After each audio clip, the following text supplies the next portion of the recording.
Hello everyone, good morning and जय हिंद। मैं विवेक, आप सभी का स्वागत करता हूं Exampur defence warrior YouTube channel पे। तो आपका 18 तारीख 18 जनवरी का एग्जाम हो गया एक दिन का। और जिसको देख के लगा कि देखो पेपर में थोड़ा बहुत वेरिएशन है। अगर मैं लेवल की बात करूं, किस लेवल का सर एग्जाम में पेपर आ रहे हैं, क्वेश्चंस कैसे आ रहे हैं, तो मैथ का पहले मैं बात करता हूँ। मैथ का ऐसा सीन है कि आप इसको इजी नहीं बोल सकते और टफ भी नहीं बोल सकते। टफ तब होता है जब आपके लिए 10-15 क्वेश्चन मुश्किल कर देते हैं, 25 में से ना 10 क्वेश्चन एटलीस्ट। अब जो आपके सामने पेपर आ रहा है, 5 क्वेश्चन ऐसे जो लेंदी कह दीजिए, मुश्किल कर रहे हैं ना, कहने का ये मतलब है। और वो अगर 5 क्वेश्चन आपको पहले पड़ जा रहे हैं या उनके चक्कर में आप फंस जा रहे हैं, तो बाकी के क्वेश्चन आपसे नहीं हो पा रहे जो वन लाइनर टाइप के। ठीक है, आपका जो क्वेश्चन पैटर्न पूछ रहा है, याद रखना 5 क्वेश्चन ऐसे आ रहा है वन लाइनर टाइप के, मतलब सिर्फ टिक लगाना है आपको। थोड़ा सा भी आपको पता, हल्का सा टिक लगा के भाग जाइए ना, मतलब डायरेक्ट डायरेक्ट याद हुआ समझ लीजिए।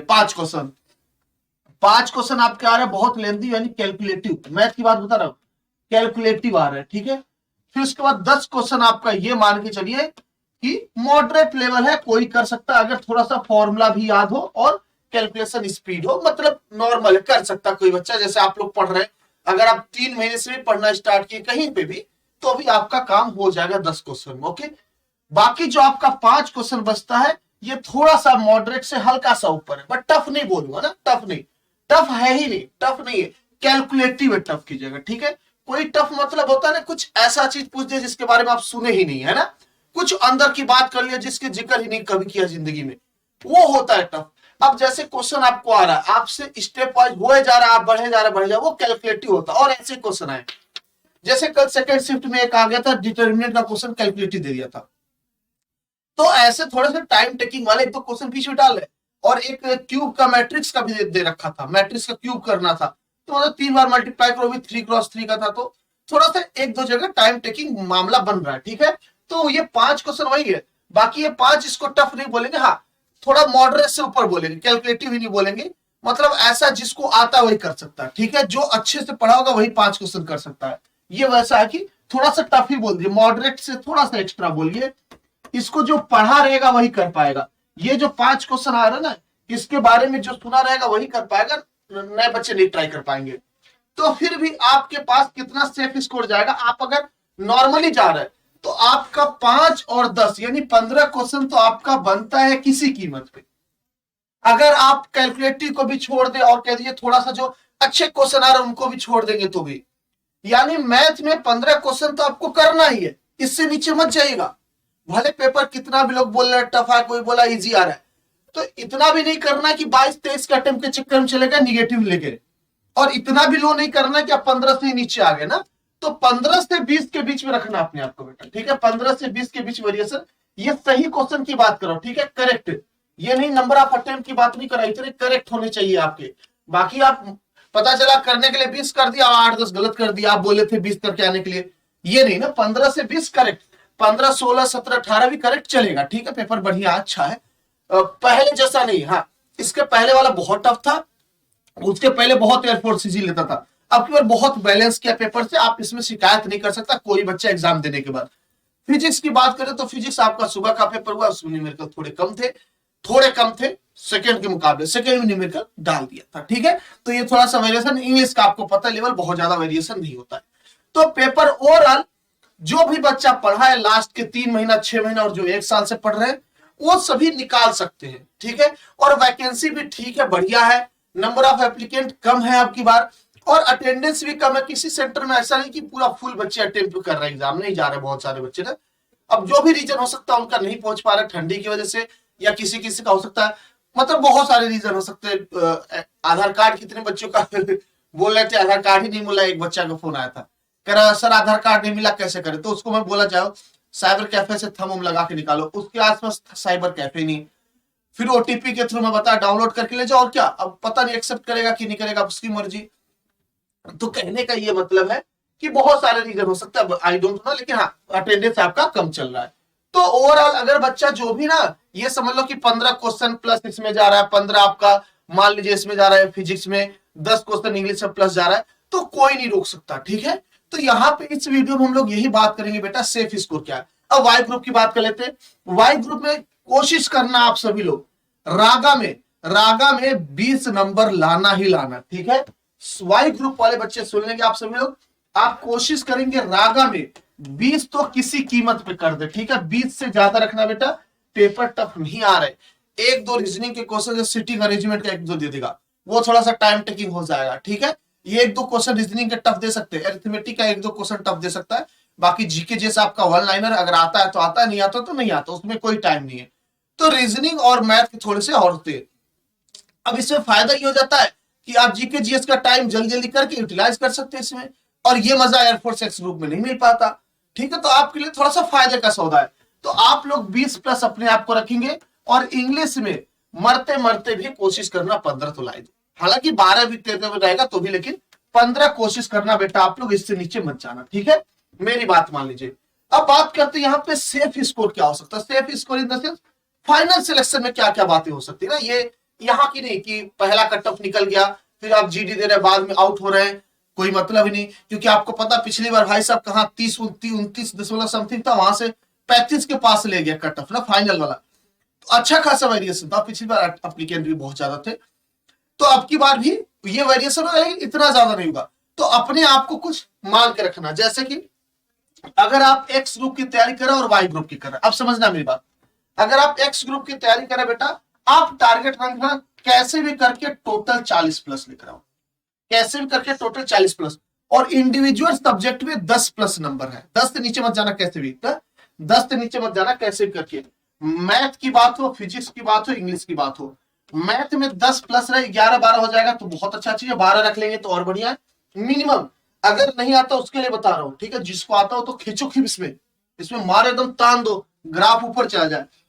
फिजिक्स में 10 प्लस रखना बेटा, नीचे बताना, और इंग्लिश में भी 10 प्लस आप रखना, इससे नीचे मत आना, ठीक है, ये मिनिमम रखना इंडिविजुअल सब्जेक्ट में, ठीक है, इंडिविजुअल सब्जेक्ट में इतना मिनिमम रखना, ये नहीं कि मैथ पूरा कर दिया और इंग्लिश में डाउन हो गए, या मैथ इंग्लिश कर दिया फिजिक्स में, इंग्लिश फिजिक्स कर दिया मैथ में और डाउन हो गया 5-6 क्वेश्चन, ना भैया हो ही नहीं पाएगा आपका। तो इंडिविजुअल में 10-10 आपको रखना है, ओवरऑल कोशिश करना 40। अब ये 40 कहां सर, ये तो 30 हुआ, अब 10 क्वेश्चन आप किसी में एक्स्ट्रा करके अपना बढ़ा लीजिए, ठीक है। तो आपको बता दिया मैंने, एक्स में 40 का टारगेट रखना, इससे नीचे मत जाना, ठीक है, मेरी बात मान लो आप, इससे नीचे मत जाना। वाई ग्रुप की बात करें तो यहां पे आप टारगेट रखना बेटा 35 का, ठीक है, 35 प्लस का, किसका रखेंगे, 35 प्लस का। सर पिछली बार तो वाई का ज्यादा गया था, एक्स का तो कम गया था, हाँ तो बेटा पिछली बार कितने साल बाद वैकेंसी आई थी, 3 साल का एज रिलैक्सेशन, और अभी नॉन टेक्निकल सब्जेक्ट, इंडिया में जो भी तैयारी कर रहा था ना वो भी फॉर्म भर दिया था वाई ग्रुप का, क्योंकि एज ही दे दिए थे भैया 23 साल तक, हा? तो सभी भरे थे एक तरफ से, इसलिए इसका कटअप बहुत हाई गया था, ठीक है, बट अब की बार उतना ज्यादा नहीं मिलेगा। इसलिए आप देखेंगे पिछली बार क्या था, कट ऑफ और फाइनल लिस्ट में बहुत ज्यादा वेरिएशन था, इतना गैप कभी नहीं होता है। इतना गैप इसीलिए हुआ कि बहुत सारे स्टूडेंट वहां गए भी नहीं, और कुछ गए तो कंपटीशन अच्छा दिए, है ना, तो इस टाइप का माहौल था। अब की बार बहुत कुछ चेंज है, बहुत स्ट्रक्चर चेंज है, देखते क्या क्या और होता है। तो आप कोशिश करेंगे 35 प्लस रहे। इंग्लिश में इसमें भी आप 10 से नीचे नहीं आएंगे, कैसे भी करके 10 प्लस रखना बेटा, 10 मिनिमम रहे। और आपका रागा में कोशिश करना 20 तो कैसे भी करके लाओ, ठीक है, 20 तो कैसे करके लाओ, इससे नीचे नहीं जाना है, ये आप अपना टारगेट रखना पूरा सभी लोग, ठीक है। अगर इतना रखते हैं तो आप उम्मीद कर सकते हैं कि आपका फाइनल में नाम आ जाएगा। फाइनल की बात करें ना, क्योंकि इधर भी क्या मतलब, आप क्या कर लेंगे, पहले में कट ऑफ में आ गया, जीडी दे लेंगे, उसका फिर फाइनल बाहर हो जाना है। तो अगर आपको फाइनल का सपना देख रहे हैं कि भैया हमको जॉब लेना है, तब आप इतना टारगेट रखेंगे, ठीक है। अब यहां पे बात आती है कि सर जो वैकेंसी बनेगी, जो कट ऑफ डिसाइड होगा, वो क्या लड़की और लड़कों का अलग हुआ। तो बहुत सारे लोगों का ये ऑब्जर्वेशन था, जैसे बच्चों से बात हो रही थी, वो बोले थे पहली बार लड़कियों का एंट्री दे रहे हैं, तो जैसे एनडीए में किए थे वैसा ही होगा, बट ऐसा नहीं। देखिए नेवी ने भी डिक्लेयर कर दिया भैया इतना परसेंटेज इनकी तरफ, इतना परसेंटेज, तो उस हिसाब से उनका कर रहा है कि इतने परसेंट लड़कियों को बुलाया जाएगा, इतने परसेंट लड़कों को बुलाया जाएगा, बट यहाँ पे ऐसा कोई क्राइटेरिया नहीं सेट किया गया है। तो ओवरऑल कट ऑफ आप लोग का सेट होने की उम्मीद है, और यही हम उम्मीद भी करते हैं, क्योंकि पहले कोई इसके बारे में इंफॉर्मेशन नहीं दिया जा रहा है।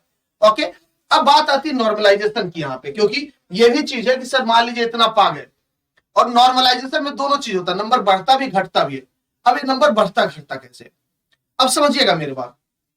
अगर आपका पेपर टफ आ गया बहुत, ठीक है, आप कहेंगे मैं 40 नहीं कर पाया सर, 38 कर पाया, आपके शिफ्ट का पेपर टफ आया, आपके लिए नहीं पूरे सबके लिए, वो डिसाइड करेगा एयरफोर्स वाला। वो कैसे डिसाइड करते हैं, किसी शिफ्ट में सभी का एवरेज स्कोर कम हो जाता है, मतलब पेपर टफ था, ठीक है, एवरेज स्कोर कम होता है, नहीं पेपर टफ है, तो उसी हिसाब से उनका थोड़ा सा नंबर बढ़ा दिया जाता है, उनका नंबर बढ़ा दिया जाता है। तो अगर आपका 38 और बहुत टफ पेपर आए तो 1-2 नंबर आराम से 3 नंबर भी बढ़ सकता है, तो आप 41 पहुंच जाएंगे। अगर आपका पेपर इजी, आप 40 करके गए हैं, तो आपका नंबर कम हो जाएगा। तो इसीलिए कह रहा हूं, अगर पेपर इजी आए तो इसको 40 से तान देना, क्योंकि आप सोचोगे सर मैंने 60 कर दिया, वो 60 नहीं रहेगा, वो आके 55 के आसपास भटक जाएगा। तो अब की बार नॉर्मलाइजेशन का कॉन्सेप्ट है, तो पेपर इजी हो उसका फायदा उठाना। इसीलिए मैं आपको ये बात बताया कि जो लेंथी क्वेश्चन होंगे उनको तो पहले छोड़ देना, बाकी जो इजी वाले हैं ये 5 तो टिक लगा के आना है, 10 मॉडरेट वाले, और ये 5 तो आपको करनी है, ठीक है। थोड़े से इतने टाइम मिलते हैं, मान लो लेंथी वाले 1-2 छोड़ते हो, शुरू शुरू में जैसे आप सॉल्व करने बैठते हैं तो 100% सबके पास 5 क्वेश्चन के शुरू में एक क्वेश्चन ऐसा आएगा जो आपका खूब टाइम लेगा, उसको छोड़ने में ही भलाई, उसको बाद में आ जाएगा वापस। 25/25 का टारगेट मत बना के जाना, गड़बड़ कर दोगे, 25 नहीं कर पाओगे आप, और जो आ रहा होगा वो भी जल्दी आधी में गलत कर दोगे। वो रेयर कोई स्टूडेंट होता है जो कर लेगा 25/25, मैं नहीं करा, कोई नहीं कर सकता, लेकिन हाँ कुछ कुछ कर सकते हैं। तो आप अपने आप को फाइनल सिलेक्शन में देखिए, ना कि भैया सब में 25/25 लेने के टारगेट से जा रहा और नुकसान कर ले रहे हैं, ठीक है। तो मेरे हिसाब से आप सभी को इतना स्कोर करना चाहिए बेटा। तो जिनका भी क्लास, जिसका भी एग्जाम 19 तारीख को, यानी आज 20, 21, 22, जिसका भी पढ़ रहा है, आप सभी लोग 23 तक पढ़ रहा है, तो इतना टारगेट रखना बेटा मिनिमम, इससे नीचे मत जाना, वरना नॉर्मलाइजेशन में हो सकता है आपका माइनस भी हो नंबर, ताकि आप सभी लोग बचे रहें।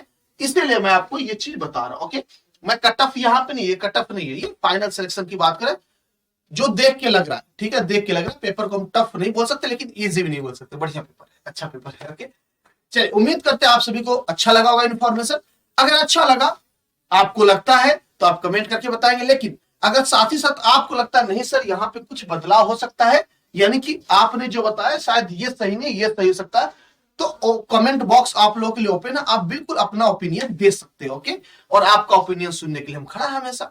चलिए मिलते हैं, आप सभी लोग अपना ख्याल रखेंगे, अपने घर वालों का ख्याल रखेंगे, लेकिन साथ में याद रखेंगे कि अगर आप अब की बार, जो बच्चे नए आ रहे हैं, जो पहली बार तैयारी करने आ रहे हैं, क्योंकि कितने बच्चे एनालिसिस देख के ही आ जाते हैं तैयारी करने कि सर अब की बार हम भी करेंगे, पेपर तो हमसे निकल जाएगा, तो आप सभी लोग बेटा हमसे जुड़ सकते हैं 2023 के सेकंड बैच के लिए, यानी कि जो मई में आने वाली वैकेंसी है, मई पेपर फिर से, ठीक है, तैयार रखना।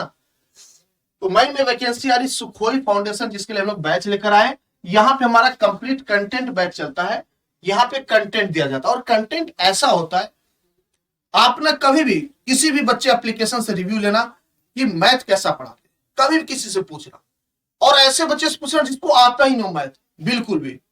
मैं ऐसा ऐसा स्कोर करवाया हूं, आप वीडियो भी मिल जाएगा, यूट्यूब पे सर्च करना।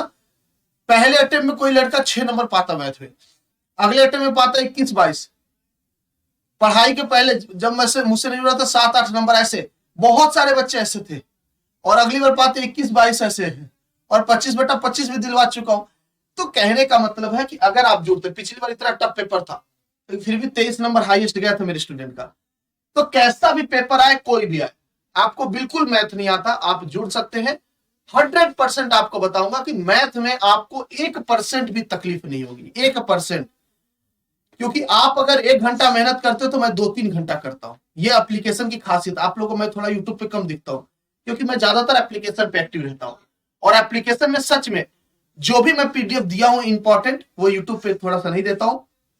हर साल नई पीडीएफ बनाता हूं, 2023 का नया पीडीएफ बनाया था, उस पीडीएफ को मिलाइए, और जो एग्जाम में क्वेश्चन आ जाए 10 से 15 क्वेश्चन ना हूबहू मिल गए तो कहना, क्योंकि वो सभी एनसीईआरटी को देखते हुए मैंने बनाया था। हर चैप्टर से लगभग आई थिंक 50-60 क्वेश्चन सेट किया था, ज्यादा ही था, 50-60 से ज्यादा था, अच्छे लेवल के क्वेश्चन थे, बढ़िया थे। और अब 2023 में तो वही चलाऊंगा, 2024 में वापस नया बनाऊंगा, तो आपको इस पीडीएफ में भी प्रोवाइड कराऊंगा, उस पीडीएफ पर टेंशन ना लीजिए। तो आप सभी लोग सुखोई फाउंडेशन बैच से जुड़ सकते हैं, ये हमारा एग्जामपुर ऑफिशियल ऐप पे चलता है।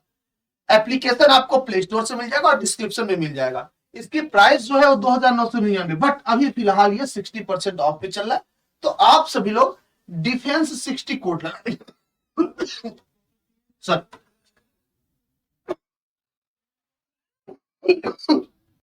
आप सभी लोग बेटा डिफेंस 60 कोड लगा देंगे, आपको मिल जाएगा 60% ऑफ। ओके, और ये पड़ जाएगा 1199 का। बात समझ में आई गई? तो आप सभी लोग इससे जुड़ सकते हैं। 2023 सेकेंड तक तो जॉब लगी है ना। तो इसकी वैलिडिटी बेटा 1 साल तक, यानी कि अगर आप आज जुड़ते हैं तो 2024 आज ही के दिन यानी 19 जनवरी 2023 तक आपकी रहेगी। तो आप एक्चुअली कहीं ना कहीं 2 इंटेक दे सकते हैं, एक ये 2023 का सेकेंड वाला, 2024 का फर्स्ट वाला भी दे सकते हैं इससे। ओके, चलिए आगे बात करते हैं सभी लोग कौन कौन पढ़ाएगा इसमें।